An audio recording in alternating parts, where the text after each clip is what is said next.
a victim of inflexibility, of fear of losing control.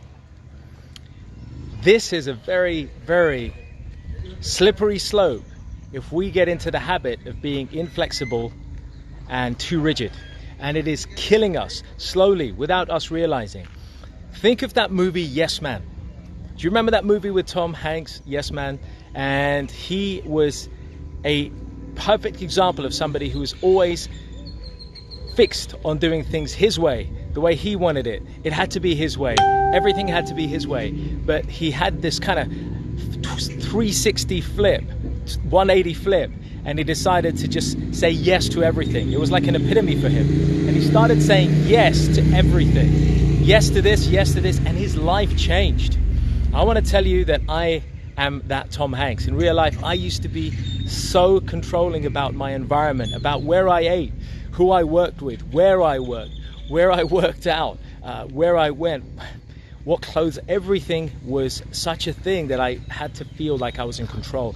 I had to feel, and anything that challenged my sense of control over my environment, my choices, my selections, it was a threat.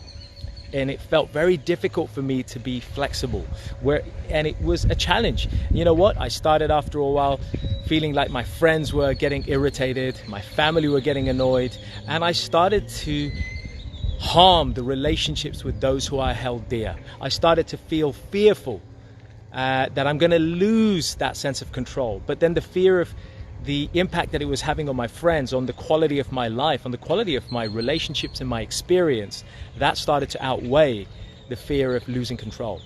And so what I want to share with you today is I'm in the middle of a village. It's a small fishing village somewhere far, far away from the UK.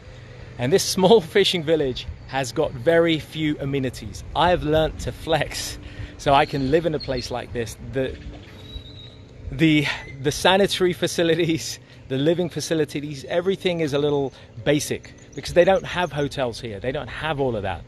And so it's testing my flexibility to the max, but I'm embracing it because I've learned all these years through my corporate life and through my coaching career that if we learn to flex, we get more on the other side. We benefit on the other side of flexing. God, my arms is tiring. Not enough flexion going on there. Hang on. So we need to learn to flex. And for me, it's like this, you know, in this village, I'm going to have to flex on what I eat. I'm still vegan. I'm not going to give up my veganness. But if that means all I have to eat is fruit, I'll eat fruit. If that means there's no food and I have to drink, I'll just drink. If it means I have to sleep out because there's too many cockroaches and lizards and other creatures in my apartment, I'll sleep out. What it is it's a shift in mindset. And I want to invite you to explore the power of flexibility. That's what I want you to do. I want to invite you to explore the power of flexibility in your life. How can you flex? So many ways. Where you eat, who you hang out with, where you hang out with, where you go on holiday, the choices that you and your family and loved ones make. Maybe let them make the choices. Maybe just go along for the ride. Learning to go along for the ride in our recreation, our personal, and even our professional lives can be very, very rewarding. So I want to leave you with 3 tips as how you can do this. Number 1, check in with which fear. Ask yourself this question: which fear is holding you back from being more flexible? Which fear are you feeding?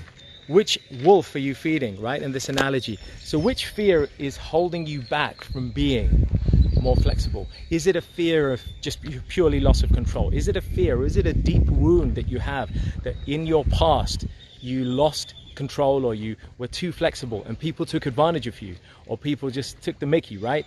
Or that you lost out, or that you suffered in some way? What is it? What fear or historical incident is triggering you and preventing you from being more flexible? So try and do some detective work. So be a detective. Number 2, ask yourself this question: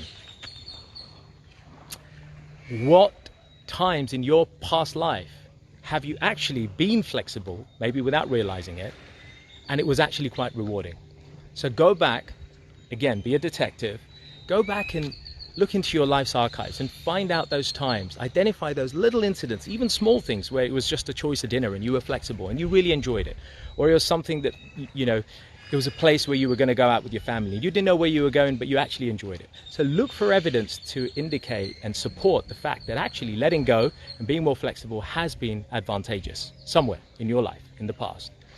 And thirdly, the third tip is you've been a detective in the first two tips. Now, thirdly, be an adventurer.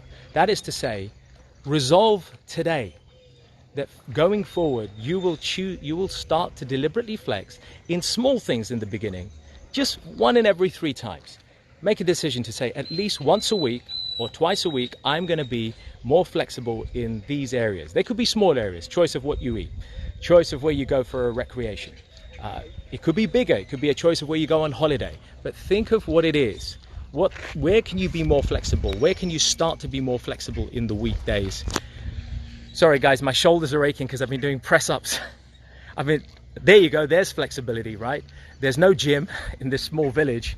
There's no place to work out, so I'm just using this playground here to work out, and I'm just kind of doing body weight training, and I'm putting my effort into the quality of the training, the quality of the movement.